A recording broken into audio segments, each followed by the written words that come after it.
ang paglalakbay sa Pilipinas na nagpabago sa buhay. Sa kasalukuyan, ang Ninoy Aquino International Airport, NAIA, sa Pilipinas ay humaharap sa matinding pagdagsa ng mga dayuhang turista na nagdudulot ng halos pagkaparalisa ng Immigration Hall. Ang taunang bilang ng mga manlalakbay ay lumampas na sa 20 milyong katao at inaasahang aabot sa 30 milyon sa loob ng wala pang 3 taon. Katumbas ito ng isang taong tumutuntong sa lupain ng Pilipinas bawat segundo. Nakapunta na ako sa Pilipinas ng 15 beses bilang turista. Ang pangarap ko ay makasama ang mga Pilipino. Ngunit ang nakakagulat ay hindi ang bilang, kundi ang dahilan kung bakit paulit-ulit na bumabalik ang mga dayuhan sa bansa. Ang dating mga biyahe na puro shopping ay unti-unting nagiging malalim na pagbisita kung saan hangad nilang maranasan ang kulturang Pilipino. Narito ang kwento ng isang pamilyang Amerikano na ang paglalakbay ay lumampas na sa simpleng turismo at nagtulak pa sa kanila na isaalang-alang ang paglipat sa Pilipinas.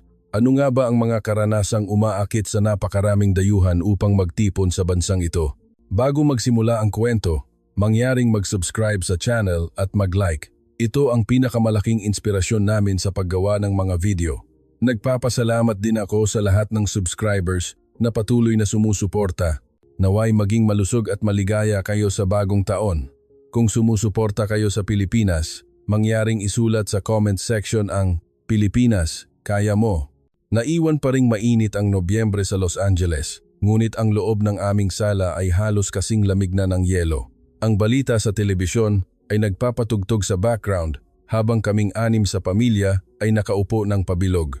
Ako ay isang 53 taong gulang na ordinaryong manager na nagpapatakbo ng isang mid-sized software company sa Los Angeles.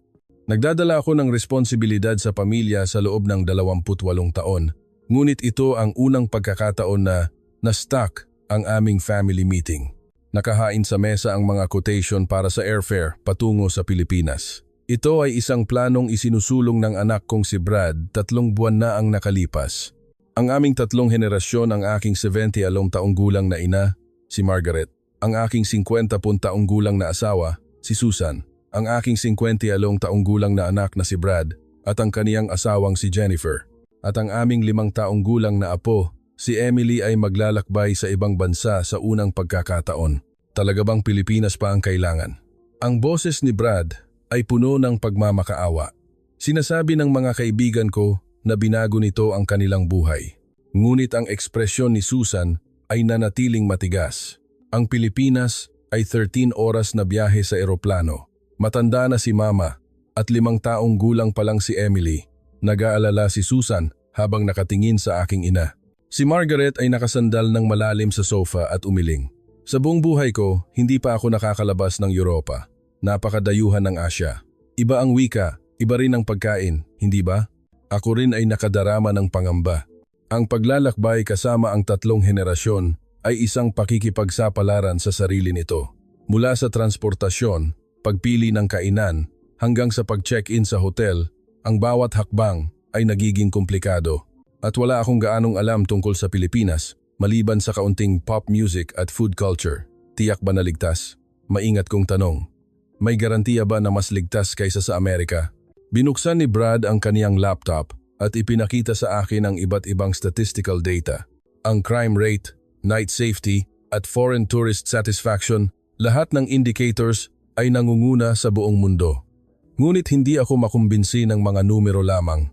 Brad, 28, taong gulang kang malakas, ngunit ang lola mo ay 78 at si Emily ay 5 taong gulang pa lang. Paano kung maligaw o masaktan? Tumaas ang boses ko. Maingat na sumingit si Jennifer. Dad, nag-alala rin ako noong una, ngunit ang kasamahan ko ay nagpunta kamakailan. Sabi nila, ang Pilipinas ay napakaalalahanin sa mga matatanda. Alalahanin paano? Tanong ni Susan. May elevator ang bawat istasyon ng tren at ang mga wheelchair ramp sa tourist spots ay maayos at talagang magalang ang mga tao sa matatanda. Ngunit nagduda pa rin ako. Sa tingin ko, ito ay marketing strategy lamang. Ang bawat bansa ay nagpapakita lamang ng magagandang bahagi upang akitin ang mga dayuhan. Magkano ang gastos? Ibinato ko ang tanong tungkol sa realidad. Inaasahan namin na mga 12,000 para sa round-trip ticket ng 6 na tao at 5 gabing accommodation, maingat na sagot ni Brad. Hindi ito maliit na halaga. Sa halagang iyon, mas madali kaming makakapunta sa Hawaii o Mexico, mga lugar na pamilyar sa amin kung saan Ingles ang wika at hindi kami kailangang mag-alala tungkol sa pagkain. Ang 12,000 ay sapat na para makabili tayo ng bagong boiler at may sukli pa, buntong hininga ni Susan. Ang sala ay bumalot sa isang mabigat na katahimikan. Sa telebisyon, ipinapalabas ang balita tungkol sa Pilipinas. Inaasahang aabot sa bagong record ang pagdagsa ng dayuhang turista sa Pilipinas ngayong taon. Ang malakas na boses ng reporter ay umalingaw-ngaw sa sala, ngunit kalahati lang ang paniniwala ko sa tingin ko, ito ay exaggerated na balita lamang. Si Brad ang huling nagsalita. Dad, gusto ko lang bigyan ang pamilya ng isang espesyal na karanasan. Isang alaala na maaalala ni Emily paglaki niya ang paglalakbay niya kasama ang kaniyang lola. Sana, sa Pilipinas yon, hindi ko maaaring balewalain ang sinserong tingin ng aking anak. Bumuntong hininga ako ng malalim at tumingin sa aking ina. Ma, ano sa tingin mo? Nag-aalangan si Margaret pagkatapos ay dahan-dahang nagsalita. Oo, sa totoo lang, natatakot akong humarap sa bagong hamon sa edad kong ito. Pero dahil gusto ni Brad, hindi ba't dapat tayong maniwala sa kaniya minsan? Sa huli, nagdesisyon kami para sa Pilipinas. Ngunit ang aking puso ay nananatiling puno ng pangamba. Ito ba talaga ang tamang desisyon? Hindi kaya mag-iwan lang ito ng masakit na alaala sa pamilya? Lalo na, kakayanin ba ng aking 78 taong gulang na ina at 5 taong gulang na si Emily ang 13 oras na biyahe? Nagpuyat ako, nakatingin sa malawak na tanawin ng gabi ng Los Angeles. Nagsimula akong isipin ang hindi kilalang mundo na haharapin ko pagdating ng isang buwan. Hindi ko alam noon na ang paglalakbay na ito ay magpapabago sa aking buhay. Mabilis lumipas ang isang buwan at sumapit na ang umaga ng aming pag-alis sa Los Angeles International Airport. Nakikipagbuno ako sa 6 na malalaking maleta. Punong-puno na ang airport sa umaga. Lola, ma, sabihin mo lang kung kailangan mo ng wheelchair, tanong ni Brad habang inaalalayan ang aking ina. Ayos lang ako, kaya ko pang maglakad. Ngunit ang mukha ni Margaret ay halatang pagod. Nagsimula ang problema sa check-in counter.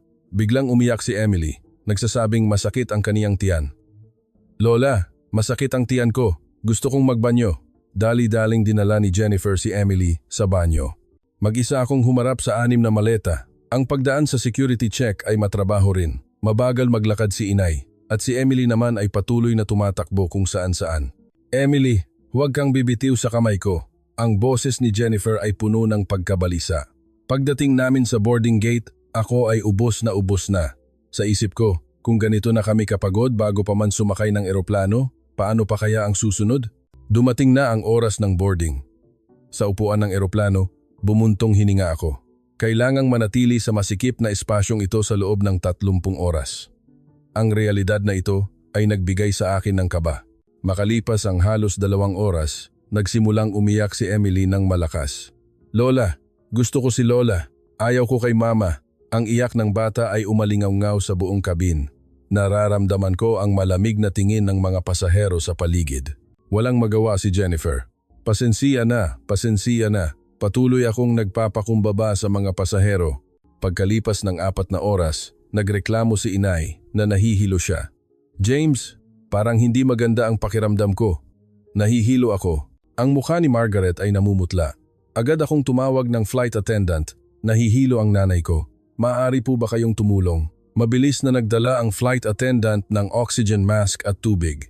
Gayunpaman, hindi agad gumaling ang kondisyon ng aking ina.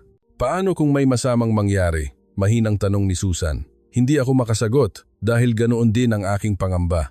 Nang 7 oras ng paglipad, nagsalita si Brad na nakaupo sa tabi ko. Nagsisisi po ba kayo? Nagsisisi sa ano? Sa desisyon na pumunta sa Pilipinas. Tumahimik ako sandali. Oo, nagsisisi ako. Ang aking ina ay naghihirap, ang aking apo ay umiiyak, at ang aking asawa ay nababalisa. Ang lahat ng ito ay nararamdaman kong aking pagkakamali. Hindi ko pa masasabi ngayon, malabo kong sagot. Sa 9 na oras, inihain ang pagkain sa eroplano, ngunit walang sinuman ang nakakain ng maayos. Sabi ni inay, wala siyang gana. Umiling si Emily nang makita ang pagkain. Kakaiba ang amoy. Ayaw ko. Ang pagtanggi ng bata ay napakadirekta. Pilit akong kumain ng kaunti, ngunit hindi ko malunok. Ang pagkabalisa ay ganap na nag-alis ng aking gana. Sa 10 oras, dumilim ang ilaw ng kabin at karamihan sa mga pasahero ay natutulog, ngunit wala sa aming pamilya ang nakatulog. Patuloy na gumagalaw si inay, si Emily ay humihikbi at si Susan ay nakatingin sa labas ng bintana. Ayos ka lang ba? Mahina akong tanong. Hindi ko alam. Hindi ako makatulog sa kaba. Ito ba talaga ang tamang desisyon? Ang boses ng aking asawa ay puno ng pagsisisi. Ganoon din ang nararamdaman ko. Sa wakas, lumipas ang 13 oras. Mga pasahero, malapit na po tayong dumating sa Ninoy Aquino International Airport sa Maynila, Pilipinas. Umalingaw-ngaw ang anunsyo ng piloto. Pagtingin sa labas ng bintana, nakita ko ang lupain ng Pilipinas. Ngunit ang dibdib ko ay puno ng takot, hindi ng pag-asa. Makakaya ba naming mabuhay sa hindi pamilyar na lupaing ito? Kasama ang aking 70 taong gulang na ina at 5 taong gulang na apo? Bumuntong hininga ako ng malalim sa sandaling tumuntong ang eroplano. Ang tunay na pagsubok ay magsisimula pa lang. Kabanata 3, Pagdating at Kabutihan. Sa sandaling bumukas ang pinto ng eroplano, nakaramdam ako ng init. Habang naglalakad sa daanan, halos hindi ko maihakbang ang aking mga binti. Ang 32 oras na paglipad ay nagpatigas sa buo kong katawan at ang jet lag ay nagdulot ng sakit sa aking ulo. Lola, dahan-dahan lang, inalalayan ni Brad ang aking ina. Ngunit bahagyang paika-ika pa rin ang lakad ni Margaret. Ang daanan patungo sa immigration hall ay tila walang katapusan. At ang naghihintay doon ay isang dami ng tao na lampas sa aking imahinasyon. Diyos ko, hindi ko maiwasang mapabulalas. Libo-libong tao ang nakapila. Chinese, Japanese, Southeast Asians, European parang United Nations General Assembly. Normal ba ito? Bakit ganito kasikip ang airport? Nag-aalalang tanong ni Susan.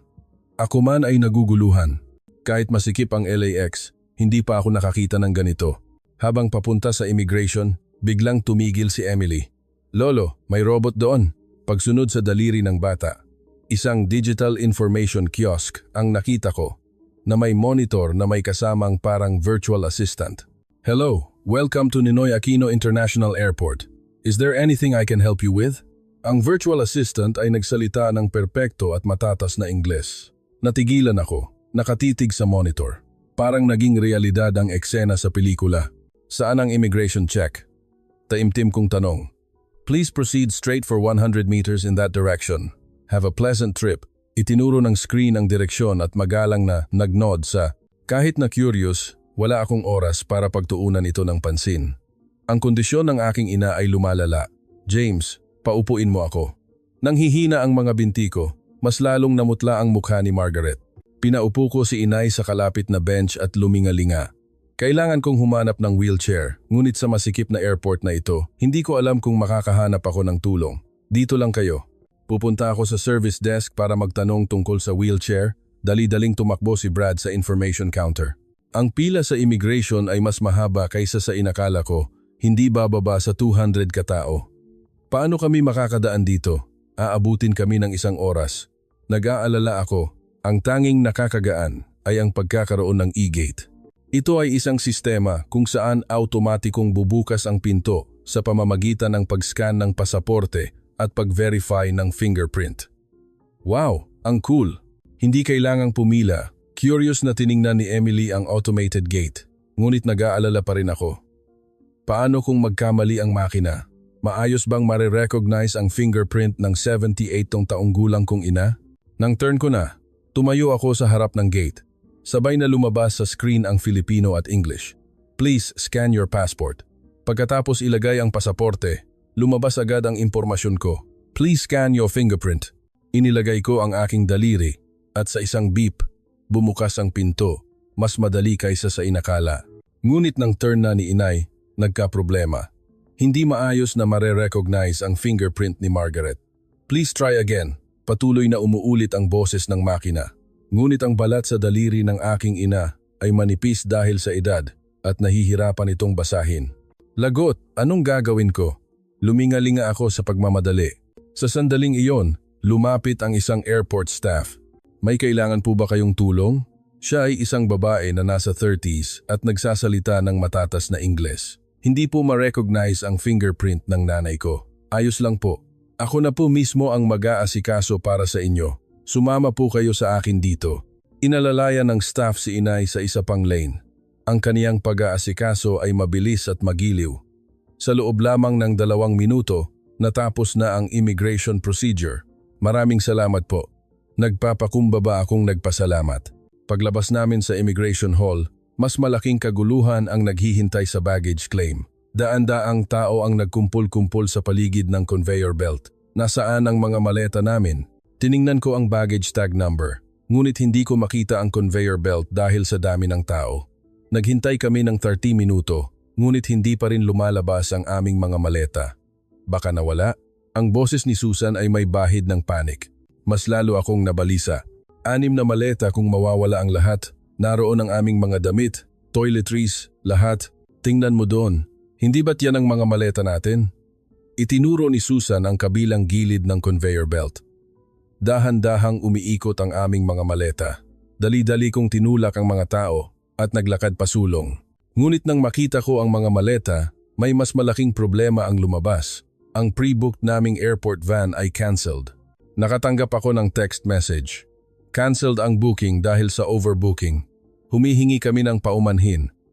Anong ibig sabihin nito? Hindi ko maiwasang mapahiyaw. Si inay ay nakaupo ng pagod sa wheelchair. Si Emily ay nagwawala. 6 na malalaking maleta ang nakapalibot sa amin. Naglakad kami patungo sa taxi stand, ngunit walang katapusan ang pila doon. Kailangan nating maghintay ng hindi bababa sa 1 oras. Buntong hininga ni Brad. Sa sandaling iyon, may boses na nagtanong mula sa likuran. Maaari ba akong tumulong sa inyo? Lumingon ako. Isang lalaking nasa 40s, nakasuot ng airport uniform, ang nakatayo doon.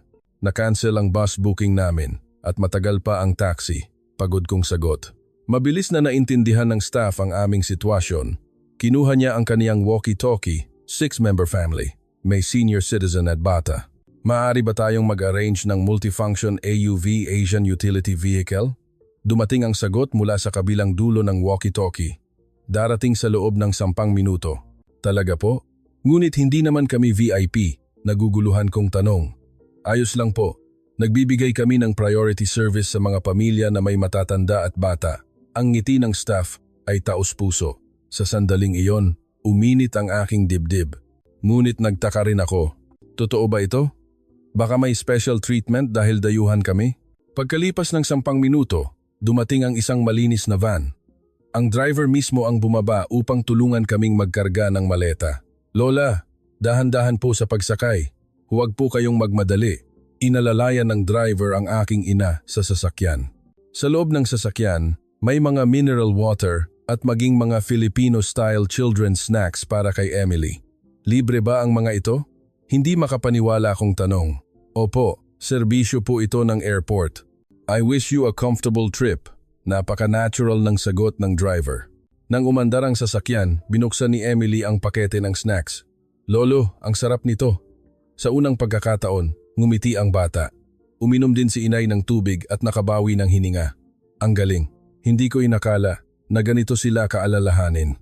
Sa labas ng bintana, ang tanawin ng Pilipinas ay dayuhan, ngunit maganda. Ang mga matataas na gusali sa magkabilang gilid ng highway ay nakahanay ng maayos. Mas moderno kaysa sa inakala ko, pagtataka ni Susan. Ganoon din ang nararamdaman ko. Iba sa Pilipinas na inakala ko mula sa media. Pagdating namin sa hotel, alas 4 ng hapon na.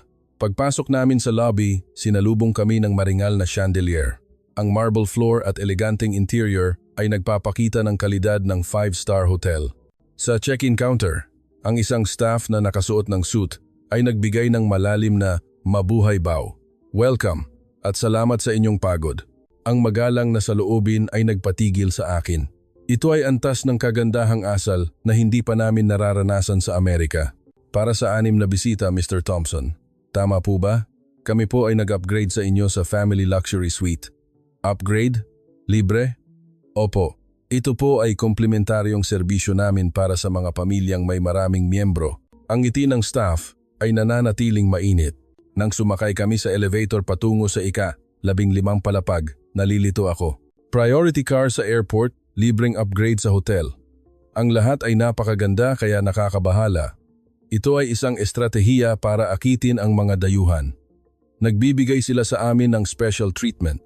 Pagbukas ng pinto ng kwarto, bumungad ang maluwang na sala. Ito ay isang 3-bedroom suite. May nakahanda sa mesa na welcome fruit basket at isang Filipino pandesal, sweetbread at tsokolate, hot chocolate. Sa isang maliit na card, nakasulat sa English at Tagalog, "Mabuhay, Thompson Family. Sana ay makakuha kayo ng espesyal na alaala sa Pilipinas." Wow, ang laki! Tumakbo si Emily sa kwarto. Si inay ay nakaupo sa sofa at bumuntong hininga ng malalim. Sa wakas, makakapagpahinga na ako ng maayos. Pagtingin sa labas ng bintana, makikita ang skyline ng Maynila. Ang Pasig River ay dumadaloy sa gitna at ang mga matataas na gusali sa magkabilang gilid ay nakahanay. Mas maganda kaysa sa inakala ko, mahina akong bulong. Ngunit sa kaibuturan ko, mayroon pa ring bahid ng pag-iingat. Ito ay view lang ng hotel. Hindi pa natin alam ang tunay na Pilipinas. Para sa hapunan, nagpunta kami sa restaurant ng hotel. Nang ihatid kami sa upuan, binigyan nila ng espesyal na atensiyon si inay. "Lola, dito po kayo mas komportable. Malapit sa banyo at mas malawak ang daanan." Bilang karagdagan, inihanda na nila ang children's meal at kubyertos ni Emily. "Handa na po ba kayong mag-order?" Inabot ng waiter ang menu. Napakadetalyado ang English translation. Ang anghang ng pagkain at mga allergen ay malinaw na nakalista. "Paki-order po ng madaling tunawin para kay Lola at non-spicy para kay Emily," sabi ko. Tumango ang waiter at nagmungkahi ng soft arroz caldo, rice porridge, para kay Lola at mild-flavored steamed egg, pritong itlog para sa bata. Nagulat ako nang ihain ang mga pagkain. Ang bawat putahe ay maayos ang presentation at ang lasa ay higit pa sa inaasahan. Ang sarap talaga nito. Pinuri ni Susan habang kumakain ng adobo. Si inay ay tumikim din ng arroz caldo at ngumiti. Malambot at mukhang madaling tunawin. Masayang kumain si Emily ng steamed egg. Nakahinga ako ng maluwag nang makitang walang pagtutol ang bata sa pagkain ng Pilipino. Pagkatapos kumain, bumalik kami sa kwarto. Nakahiga ako sa kama at nakatingin sa kisame. Ang mga pangyayari sa araw na ito ay parang isang panorama sa aking isip. Ang 13 oras na hirap sa eroplano, ang masikip na airport, at ang hindi inaasahang tulong. Ito ay treatment lang para sa VIP. Dayuhan kami. Siyempre, binibigyan kami ng espesyal na atensiyon. Ngunit sa kaibuturan ko, may kaunting pag-asa na nabuo. Ganyan ba talaga ang bansang Pilipinas? O maskara lang ito na ipinapakita sa mga turista? Malalaman ko lang ang tunay na Pilipinas bukas. Habang nakatingin sa malawak na tanawin ng gabi ng Maynila sa labas ng bintana, dahan-dahan akong nakatulog. Anong klaseng karanasan ang naghihintay sa amin bukas? Kabanata 7. Insidente at taos-pusong kabutihan. Alas 9 ng umaga kinabukasan, nakita namin ang aming tour guide sa lobby ng hotel. Ang babaeng tour guide na mukhang nasa 30s ay nagpakilala sa matatas na Ingles. "Hello, ako po si Maria. Ako po ang magseserbisyo sa inyo ngayon. Ang itinerary natin ngayon ay ang San Agustin Church, Intramuros, Quiapo at ang Makati Skyline. Ang unang inalala ng tour guide ay ang aking ina. Lola, kamusta po ang pakiramdam nyo? Aba, mahimbing ang tulog ko kagabi. Wala akong problema," nakangiting sabi ni Margaret. Habang nagbibiyahe, ipinaliwanag ni Maria ang kasaysayan at kultura ng Pilipinas, ngunit mas nakatuon ako sa tanawin sa labas ng bintana. Ang mga kalye ay maayos at ang mga tao ay gumagalaw ng may kaayusan. Kahit sa pedestrian crossing na walang traffic light, kusang humihinto ang mga sasakyan. "Tingnan mo, pinapadaan muna ang mga tao," nagulat na sabi ni Brad. Dito sa Pilipinas, ang kultura ng pedestrian priority ay napakakaraniwan. Ipinaliwanag ni Maria ng may pagmamalaki. Ito ay isang tanawin na hindi namin maiisip sa Los Angeles. Pagdating namin sa San Agustin Church sa Intramuros, namangha ako sa karangalan nito. Ang malalaking arko ay kumikinang sa sikat ng araw. Ang daan-daang taon ng kasaysayan, ang maselang carvings at ang red tile roof ay nakakamangha. Wow, ang laki talaga. Lumaki ang mata ni Emily habang nakatingin sa simbahan. Sa pasukan, nagmungkahi si Maria. "Gusto niyo bang subukan ang tradisyonal na kasuotan at magpicture? Maganda ang magiging epekto." Traditional clothing? Nagpakita ng interes si Susan. Sa loob ng rental shop, Nakahanay ang makukulay na barotsaya, Filipiniana. Nagrekomenda ang tindera ng isang lavender-colored na kasuotan kay inay. Bagay na bagay po ito kay Lola. Nagsuggest din siya ng pink na damit bata para kay Emily. Nang lumabas ang pamilya, hindi ko maiwasang kunin ang kamera. Lalo na si inay. Napakaganda niya sa suot niya. Ma, napakaganda mo, taos puso kong sinabi. Ang mukha ni Margaret ay nagliwanag sa isang masayang ngiti. Habang naglalakad sa patio ng simbahan, ang malawak na plaza at ang majestic na arkitektura ay nakalatag sa harapan namin. Nang magpicture kami sa harap ng simbahan, lumapit ang isang pamilyang Pilipino. Kailangan niyo po ba ng tulong sa pagpicture? Tanong ng isang lalaking mukhang nasa 50s sa Ingles. Talaga po? Salamat po. Nag-post kami para sa group photo na ang simbahan ang background. Ngunit ang lalaki ay hindi lang kumuha ng isa. Kumuha siya ng ilang shot mula sa iba't ibang anggulo at composition. Ang ganda ng traditional clothing ninyo. Ang ganda ng kasuotan ninyo, nakangiting sabi ng kaniyang asawa. Maraming salamat. Napakainit ng inyong pagtanggap. Taos puso akong nagpasalamat. Habang naglilibot kami sa simbahan at naglalakad, masiglang tumakbo si Emily. Emily, dahan-dahan. Manatili ka sa tabi ni Lola. Sigaw ni Jennifer. Ngunit tumakbo na ang bata. Hindi ako masyadong nag-alala. Nasa simbahan naman, maraming tao, walang mangyayari. Ngunit pagkaraan ng 10 minuto, nagbago ang sitwasyon. Emily! Nasaan si Emily? Ang boses ni Jennifer ay nag-aalala. Lumingalinga ako, ngunit wala si Emily. Nandito lang siya. Nalilito si Brad habang naghahanap. Nagsimulang lumakas ang tibok ng puso ko. Isang 5 taong gulang na bata, nawawala sa hindi pamilyar na bansa, sa gitna ng daan-daang turista. Emily! Emily! Sumigaw ako hanggang sa naging paos ang boses ko. Namutla ang mukha ni Susan. Malapit nang umiyak si Jennifer. Anong gagawin natin? Nasaan ang lost and found? Dali-dali kong tanong kay Maria. Sa sandaling iyon, ang mga Pilipinong turista sa paligid ay biglang kumilos ng sabay-sabay. Nawawala ba ang anak ninyo? Lumapit ang isang babaeng bago pa lang.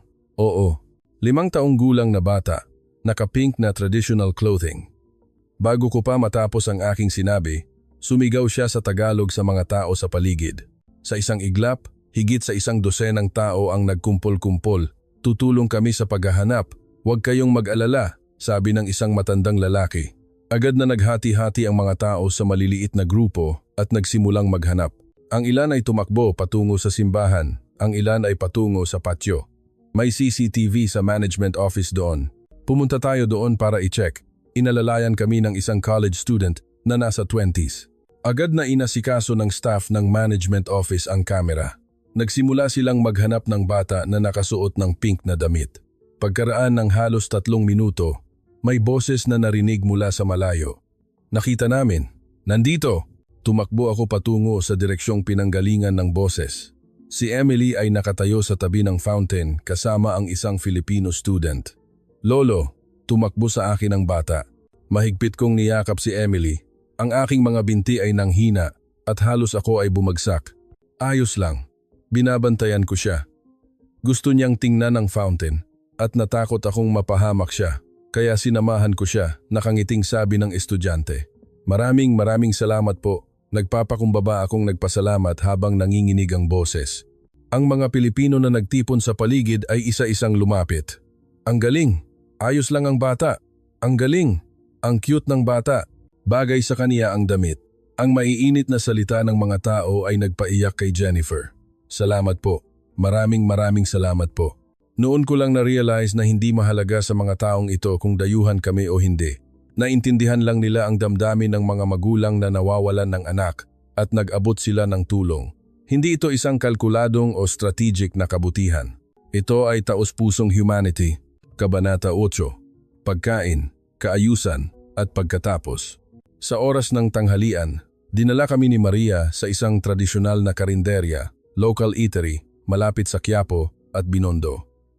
Ang insidente ni Emily kaninang umaga ay nagpapatibok pa rin ng malakas sa aking puso.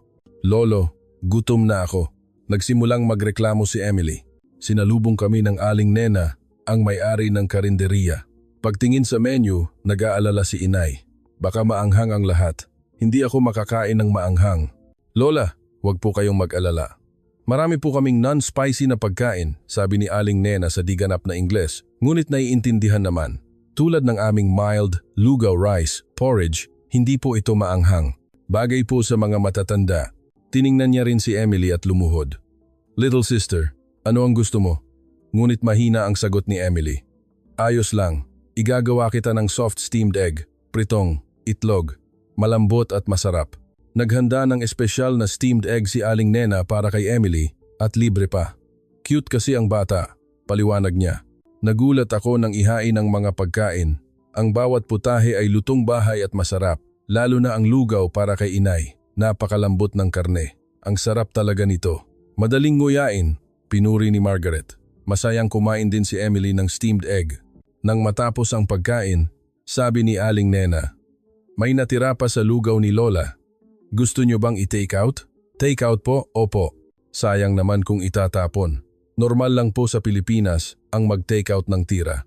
Inayos ni Aling Nena ang pagkain sa malinis na container. Maaari naming kainin ito mamaya sa hotel. Ang mga ganitong maliliit na detalye ay lalo akong nagpagulo. Ito ba talaga ang kultura sa pang-araw-araw na buhay? O special care lang dahil dayuhan kami? Hapon, nagpunta kami sa isang mataas na building sa Makati upang makita ang skyline. Sa pag-akyat namin sa elevator, nakita namin ang panorama ng Maynila. Ang mga matataas na gusali at ang Pasig River ay magkasamang nag-exist. Napakagandang lungsod, bulalas ni Susan. Sa observation deck, 360-degree ang view. Si Emily ay tumitingin kung saan-saan gamit ang binocular. Si Inay ay nakaupo sa bench, nag-enjoy sa view. Sa sandaling iyon, nakipag-usap kami sa isang pamilya ng turistang Aleman. "Ilang beses na kayong nakapunta sa Pilipinas?" Tanong ko sa Ingles. "Pangatlong beses na," sagot ng lalaking nasa middle age. "Ang daming bagong nadidiskubre sa bawat pagpunta. Nakaka-interes." "Pangatlong beses? May ganoong kalaking attraction ba ang Pilipinas? Masarap ang pagkain, mababait ang mga tao, at higit sa lahat ligtas. Ito ay isang perpektong lugar para mag-travel," sabi niya. Ang kaniyang sinabi ay nagpatigil sa akin. Pangatlong pagbisita, hindi na ito maipapaliwanag ng simpleng tourism marketing. Gabi, pagbalik sa hotel, pagod na ang pamilya at natulog ng maaga, ngunit hindi ako makatulog. Ang lahat ng nangyari ngayon ay umiikot sa aking isip.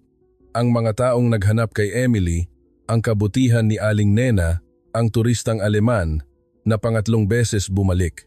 Totoo ba ito? Baka special treatment lang ang ibinibigay nila sa amin? Gusto kong i-check ang pagdududa na ito ng personal. Tiningnan ko ang orasan. Alas, 10:30 na ng gabi. Dahan-dahan akong lumabas ng kwarto at nagtungo sa labas ng hotel. Sa front desk, nagtanong ang staff. "Sir, saan po kayo pupunta? Gusto ko lang maglakad-lakad sa malapit." "Sige po, mag-ingat po kayo." Hindi nagtanong pa ang staff. Paglabas ko ng hotel, bumungad ang night view ng Maynila. Sadya akong naglakad patungo sa mga back streets na hindi pinupuntahan ng mga turista. Gusto kong makita ang tunay na Pilipinas. Ang kalye ay maliwanag ang ilaw. Mga 5 minuto ang nilakad ko at nasaksihan ko ang isang hindi kapani-paniwalang eksena. Isang babae na mukhang nasa 20s, nakasuot ng running gear, ang nag-iisa na tumatakbo sa kalsada. Nakasuot siya ng earphones at relaxed na tumatakbo sa gabi. Ito ay hindi mo maaaring isipin sa Los Angeles. Isang babae na nag-iisa na nagjo-jogging alas 11 ng gabi.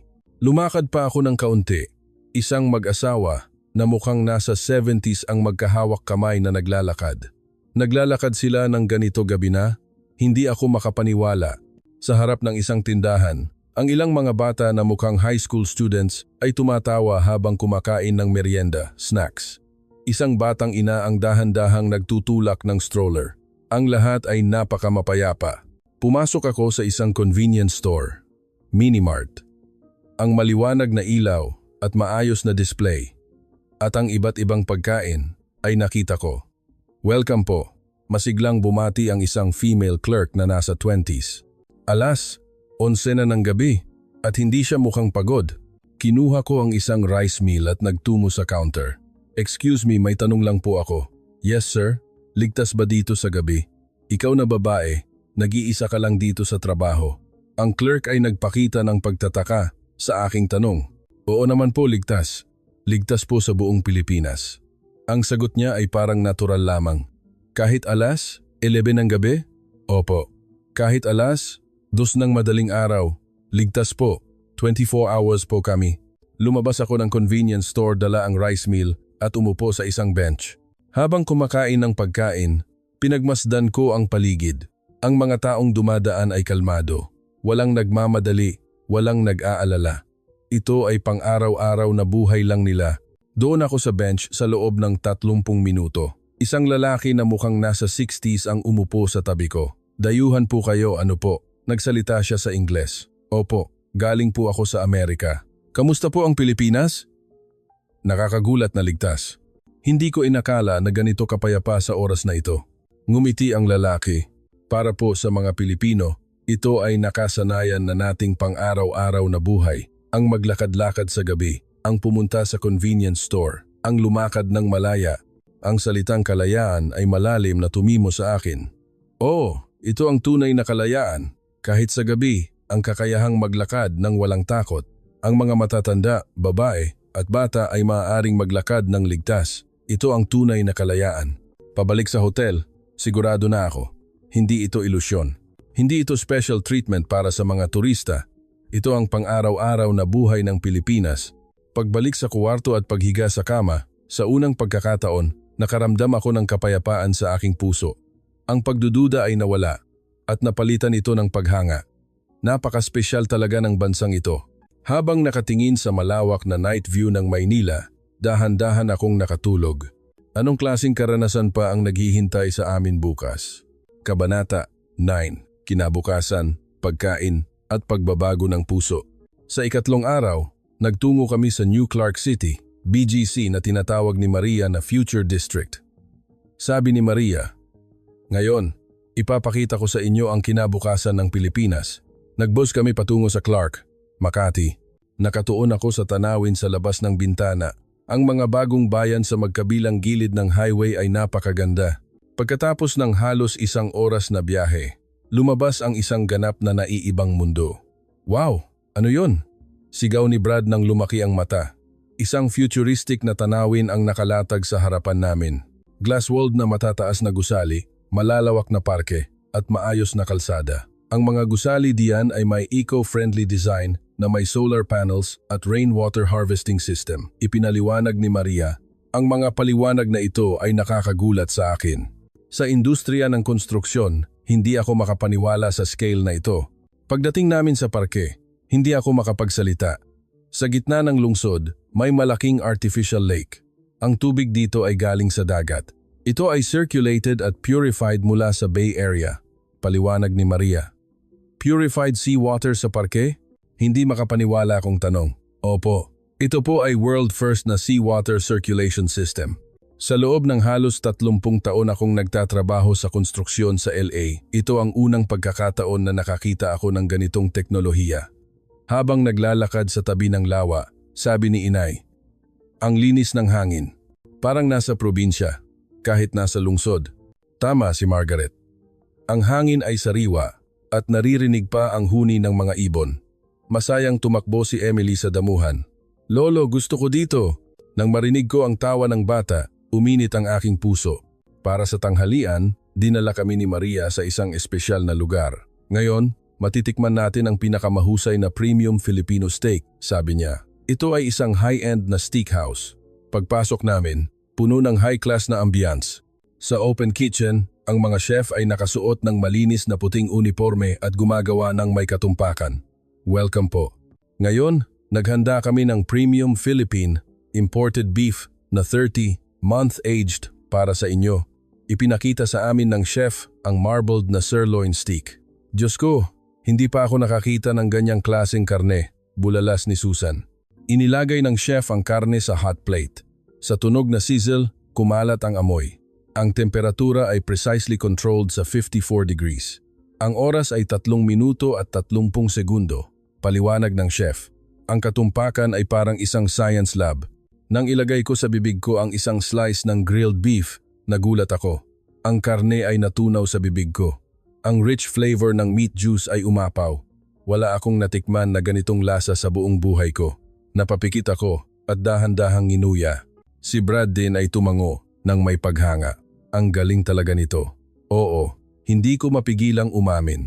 Ako, na akala ko ay ang American steak ang pinakamahusay, ay umamin na ito ay different level ng lasa.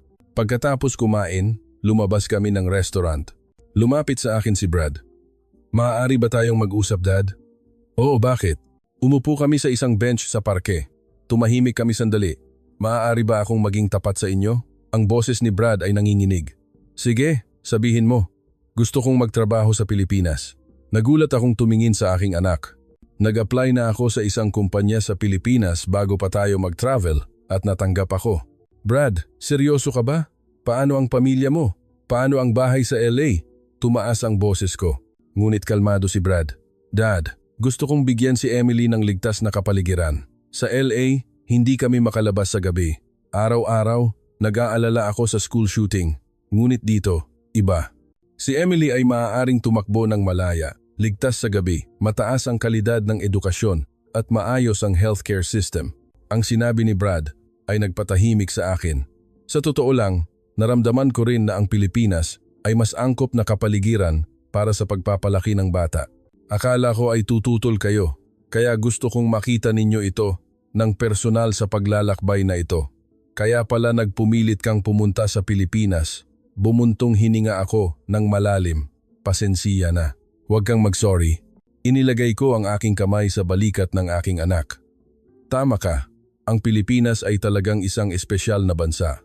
Ito ang unang pagkakataon na sinang-ayunan ko ang desisyon ng aking anak. Namula ang mata ni Brad. Dad, basta masaya kayo ng pamilya, iyon ang pinakamahalaga.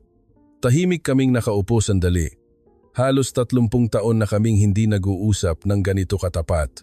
Lagi akong abala sa trabaho at ang aming pag-uusap ay maikli at formal lang. Ngunit ang bansang Pilipinas ay tila nagpabagsak sa pader sa pagitan namin. Brad, anak, pasensiya na. Maraming beses kong hindi inalagaan ang buhay mo. Lagi kong inuuna ang trabaho at hindi ako naglaan ng oras para sa inyo. Nanginginig ang boses ko. Nagtrabaho ka rin ng husto para sa pamilyang ito, Dad.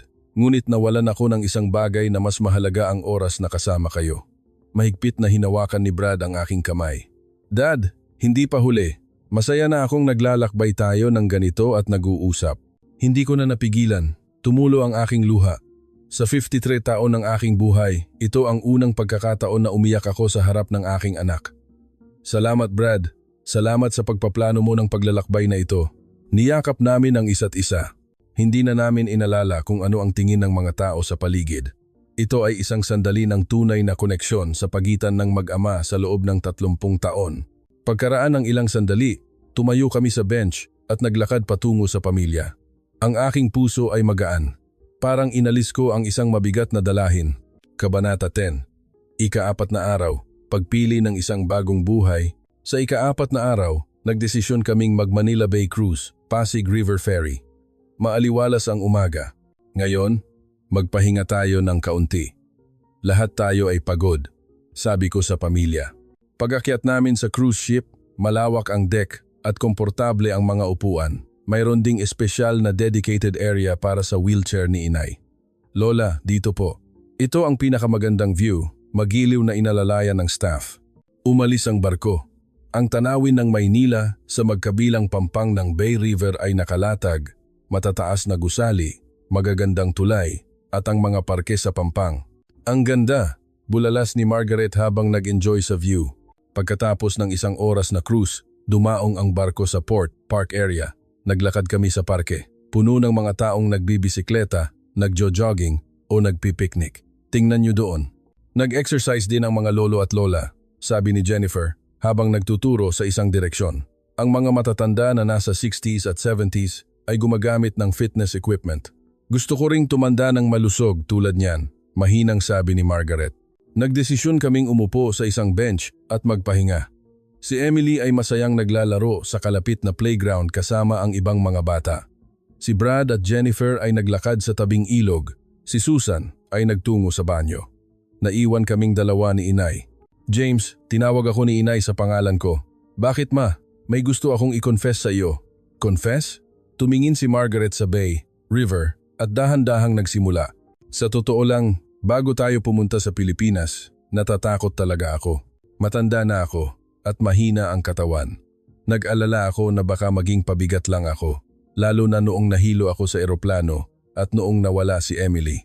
Pakiramdam ko ako ang pabigat sa pamilya. Mahigpit kong hinawakan ang kamay ng aking ina. Huwag mong isipin yan, ma. Ngunit, nanginginig ang boses ni Margaret. Pagdating ko dito, nagbago ang lahat. Ang pagtrato ng mga tao sa akin ay iba. Paanong iba? Hindi nila ako tinatrato bilang isang pabigat. Nirerespeto nila ako. Sa tren, binibigyan ako ng upuan ng mga tao. Sa karinderiya, hinintay nila akong kumain ng dahan-dahan. Sa tourist spots, mismong ang staff ang nagtutulak ng wheelchair ko. Naluluha ang mata ni Margaret. Ako ay isang turista, James. Sa 78 taon ng buhay ko, hindi pa ako ganito nirerespeto. Hindi ako makapagsalita. Sa Amerika, kapag tumanda ako, parang wala lang ako. Basta lang akong dinadaanan ng mga tao. Ngunit dito, iba. Tinatrato ako ng mga Pilipino bilang isang lola, isang tao na may karanasan at karunungan. Mahigpit na hinawakan ni Margaret ang aking kamay. James, ito ang pinakaligtas at pinakamasayang paglalakbay sa buhay ko. Talaga po. Oo. Hindi ko kailanman naramdaman na nasa panganib ako. Ligtas sa araw man o gabi. At higit sa lahat, pinunasan ni inay ang kaniyang luha. Ang puso ng mga tao ay napakainit. Umiyak din ako. Ito ang unang pagkakataon na nakita kong ganoon katapat ang aking ina. Hindi ko rin alam na ganito ang Pilipinas. Nararamdaman mo rin, hindi ba? Ang pagiging espesyal ng bansang ito. Oo, nagugulat ako araw-araw. Tahimik kaming nakatingin sa bay, river. Ang hangin ay humihip. James, may hihilingin ako sa iyo. Sige, anong gusto mo? Maaari ba tayong bumalik dito next year? Gusto kong dalhin ang litrato ng tatay mo at ipakita sa kaniya ang Manila Bay River. Siguradong magugustuhan niya ito. 5 taon nang namayapa ang aking ama. Hindi siya nakapag-travel sa ibang bansa sa buong buhay niya. Oo ma, babalik tayo next year. Dala-dala ang litrato ni Dad. Salamat anak. Sa sandaling iyon, bumalik na si Susan, Brad, at Jennifer. Tumakbo rin si Emily mula sa playground. Lolo, Lola, may ducks doon. Itinuro ni Emily ang bay, river. May isang grupo nga ng ducks, birds na lumalangoy ng tahimik sa tubig. Emily, kausapin mo si Lola, sabi ni Jennifer. Lola, gusto mo ba sa Pilipinas? Tanong ni Emily. Maigpit na niyakap ni Margaret ang kaniyang apo at sumagot. Oo, gusto ni Lola dito. Ito ang paborito kong lugar sa buong mundo. Gusto ko rin. Gusto ko ring tumira dito. Ang malinis na boses ni Emily ay umalingaw-ngaw sa parke. Tiningnan ko ang pamilya at na-realize ko na ang paglalakbay na ito ay hindi lang turismo. Nagbabago ang buong pamilya namin. Si Brad ay nakahanap ng bagong buhay. Si Inay ay nakahanap ng bagong kagalakan. Si Emily ay nakaranas ng isang ligtas na mundo. At ako, tinanggal ko ang mga prejudices at stereotypes na naipon ko sa loob ng mahigit 30 taon. Nagsimulang lumubog ang araw. Ang Bay River ay naliligo sa magandang kulay ng paglubog ng araw. Magpicture tayo, mungkahi ko. Kaming 6 ay nakatayo sa likod ng Bay, River, at isang Pilipinong nagdadaan ang kumuha ng litrato namin. Smile. Sa litrato, ang mukha ng aming pamilya ay puno ng kaligayahan, lalo na ang ngiti ng aking ina, napakaliwanag. Sa van pabalik sa hotel, nakatingin ako sa labas ng bintana. Ang night view ng Maynila ay talagang napakaganda. Isa-isang nagsindi ang mga ilaw at ang mga tao sa kalye ay naglalakad ng tahimik. May isang bagay na espesyal sa lungsod na ito. Sa isip ko, ang puso na nakatuon sa tao ang nagpapaspesyal sa bansang ito. Bukas na ang huling araw. Isang damdamin ng pagkamis ang bumalot sa akin. Ayaw kong umalis sa Pilipinas. Kabanata 11, Pag-alis at ang pangako. Sumapit na ang umaga ng huling araw. Bumangon ako sa kama at tiningnan ang tanawin ng umaga ng Maynila sa labas ng bintana. Ang mga commuters, ang mga joggers, ang mga cleaners na naglilinis ng kalye, ang lahat ay maayos at mapayapa. Huling araw na pala ngayon, bulong ko. Ang aking puso ay bumigat. Hindi ako makapaniwala na ang 5 araw ay dumaan ng ganito kabilis. Sa elevator pababa para mag-almusal, nagtanong si Emily. Lolo, dito pa rin ba tayo bukas? Hindi Emily, babalik na tayo mamaya. Ayaw ko, gusto ko dito tumira. Ngumiti ako ng mapait sa unreasonable na hiling ng bata dahil pareho kami ng nararamdaman. Pagkatapos ng almusal, oras na para ayusin ang mga maleta. 6 na maleta ang puno ng damit at pasalubong. Mas marami kaysa sa pagdating namin. Beauty products, oolong tea or coffee, local crafts, at iba't ibang souvenirs na binili namin sa Pilipinas. Maaari ba nating dalhin ang lahat ng ito? Nag-aalalang tanong ni Susan. Ayos lang. Magbabayad na lang tayo ng excess baggage. Ngunit ang problema ay hindi ang bigat. Ang puso ko ay mabigat. Hapon, nagpunta kami sa Quiapo, mall, para sa huling shopping at tanghalian. Ang mga kalye ng Quiapo ay masigla pa rin. Ngunit iba ang pakiramdam ko kaysa noong una kong nakita. Ngayon, ito ay isang lugar na pamilyar at komportable. Maari ba akong pumasok sa cosmetic store? Susan. Sige. Dahan-dahan lang kayo. Maraming oras pa. Habang nag-enjoy ang pamilya sa shopping, umupo kami ni Inay sa isang coffee shop. Gusto niyo po bang magkape? Inabot ng barista ang menu. Lola, gusto niyo po ba ng Americano o mild na latte? Latte na lang. Ang maliliit na detalye ng kabutihan ng staff ay muling nagpainit sa aking puso. Habang umiinom ng kape, nagsalita si Inay. James, narinig mo ba ang tungkol kay Brad? Oo. Gusto niyang magtrabaho sa Pilipinas. Ano sa tingin mo? Tumahimik ako sandali. Noong una, tutol ako. Sa totoo lang, nag-aalala pa rin ako. Ngunit pagdating ko dito, naintindihan ko kung bakit pinili ni Brad ang bansang ito. Tumango si Margaret. Ganoon din ako, lalo na kung iisipin si Emily. Oo, ito ay isang kapaligiran kung saan maaaring lumaki si Emily ng ligtas. Hindi lang yon, James, seryosong sabi ni Inay. Ang mga tao sa bansang ito ay very appreciative sa mga bata. Sa restaurant man o sa kalye, puno sila ng pagmamahal sa mga bata. Tama. Ang bawat sandali na naranasan namin ay nagpapatunay niyan. Ma, may aaminin ako sa inyo. Sige, ano yon? Gusto ko ring lumipat dito. Ngumiti si Inay nang marinig ang aking pag-amin. Alam ko na, makikita ko sa ekspresyon ng iyong mukha. Ngunit ang aking kumpanya sa LA at ang mga empleyado ko. Alam mo ba kung ano ang pinakamahalaga sa buhay, James? Hinawakan ni Inay ang aking kamay. Ang kaligayahan. Mahalaga ang pera at posisyon. Ngunit sa huli, ang kaligayahan ang pinakamahalaga. Sa mata ni Mama, mukha kang masaya dito. Nakita ko ang ngiti mo na hindi ko pa nakikita dati. Muling tumulo ang luha ko. Totoo nga, sa LA, lagi akong tensyonado, alerto at balisa. Ngunit sa Pilipinas, payapa ang puso ko. Isipin mo, James, iyan ang iyong buhay. Alas, 3 ng hapon, bumalik kami sa hotel, naghanda para sa airport. Habang nag-check out sa lobby, nagtanong ang staff.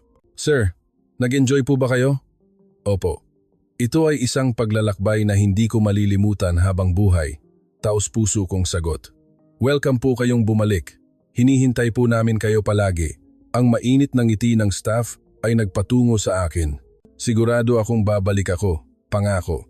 Sa luxury van, patungo sa airport, huli kong inukit sa aking isip ang tanawin ng Maynila, ang Pasig River, ang Makati skyline, ang mga matataas na gusali isa-isa silang dumaan. Ang bawat tanawin ay napakaganda. Huwag kang umiyak, hinawakan ni Susan ang aking kamay. Hindi ko namalayan na umiiyak pala ako. Pasensiya na. Ayaw ko lang umalis. Ako rin. Ayaw ko talagang bumalik. Si Emily din ay nakatingin sa labas ng bintana at mahinang nagreklamo.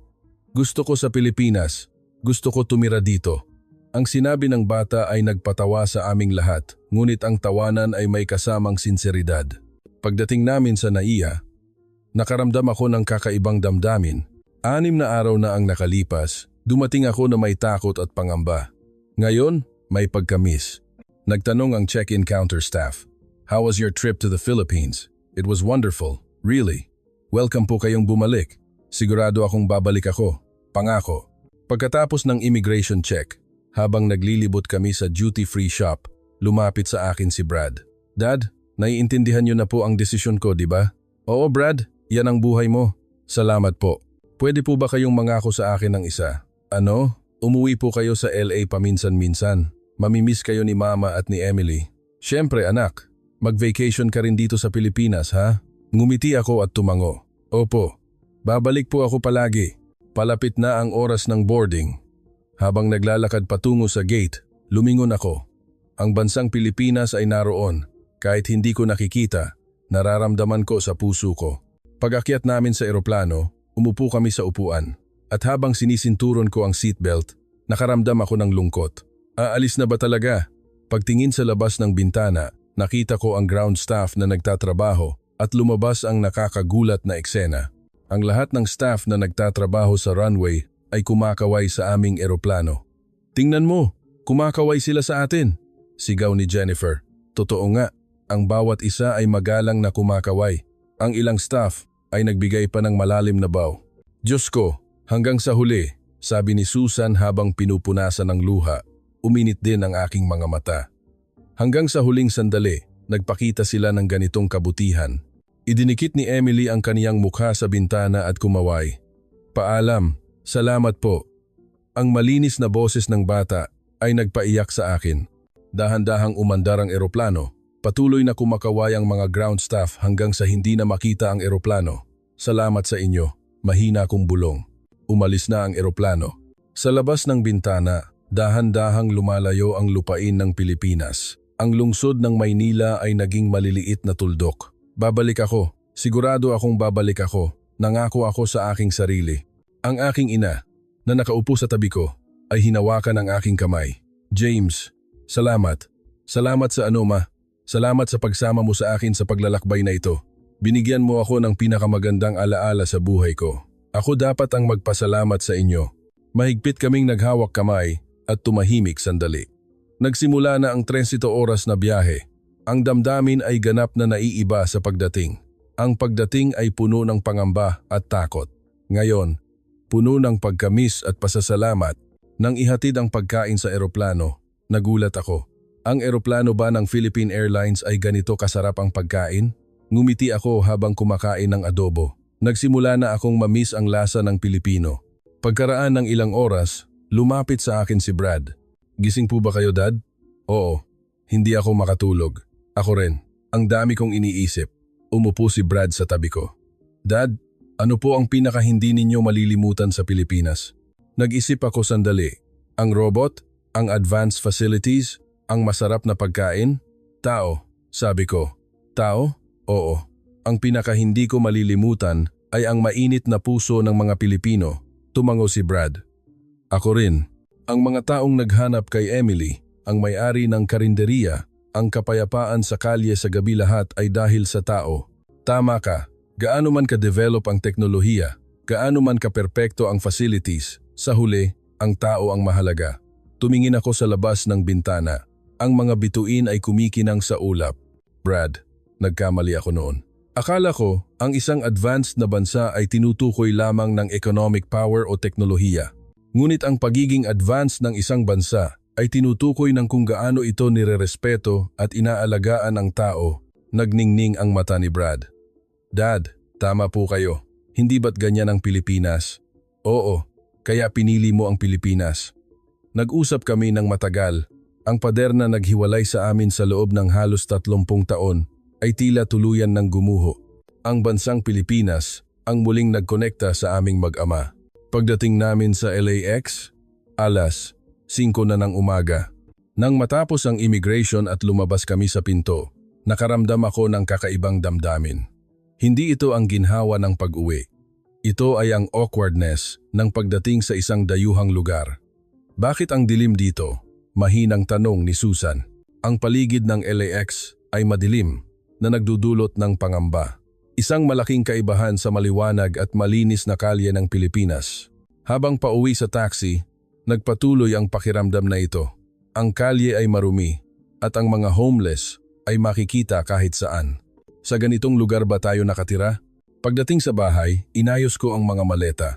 Pagbukas ko ng maleta, lumabas ang mga souvenirs mula sa Pilipinas. Sa bawat isa, bumabalik ang mga alaala, ang litrato sa San Agustin Church na nakasuot ng barotsaya, ang keychain na binili sa Makati. Bawat isa ay napakahalaga. Hindi ako nakatulog ng gabing iyon.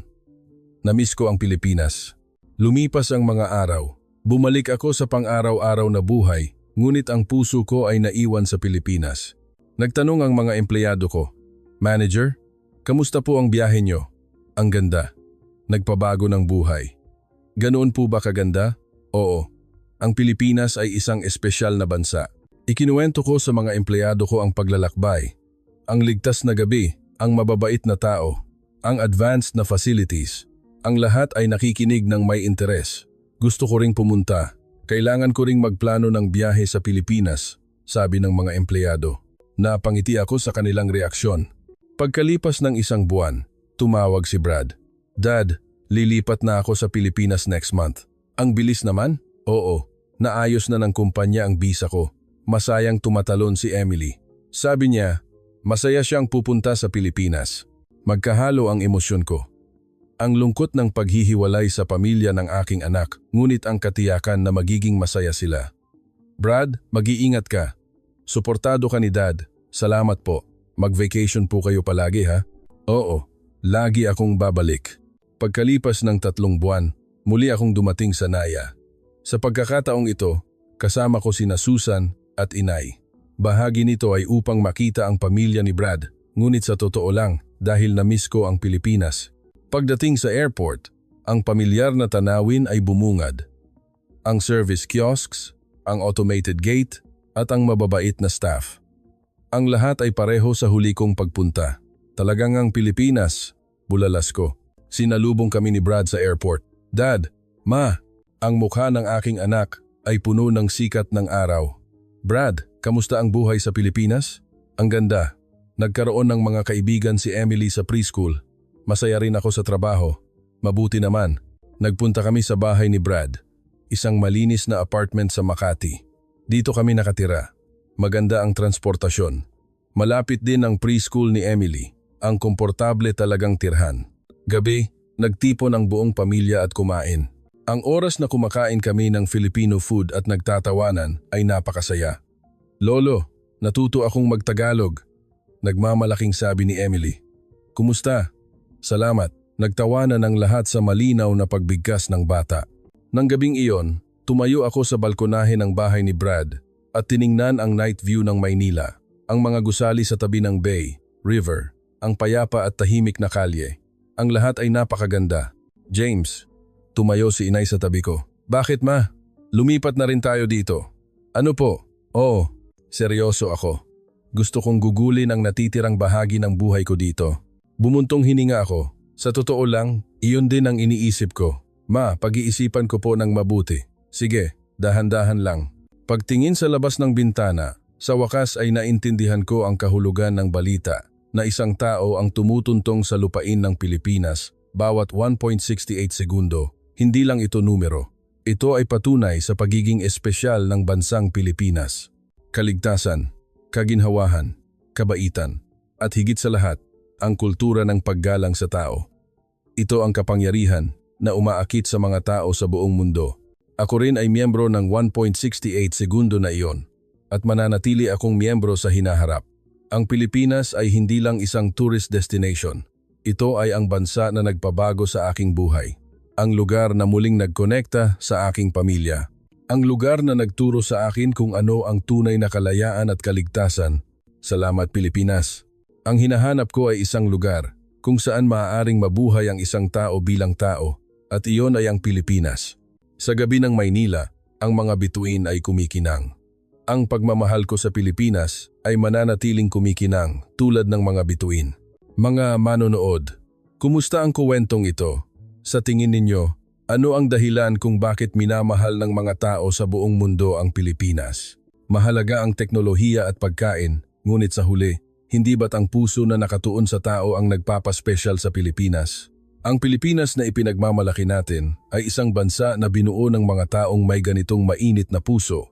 Mangyaring suportahan kami sa pamamagitan ng pag-subscribe at pag-like. Magdadala pa kami ng mas maraming heartwarming na kuwento mula sa ibang bansa. Ito po ang espesyal na Pilipinas. Salamat sa panonood.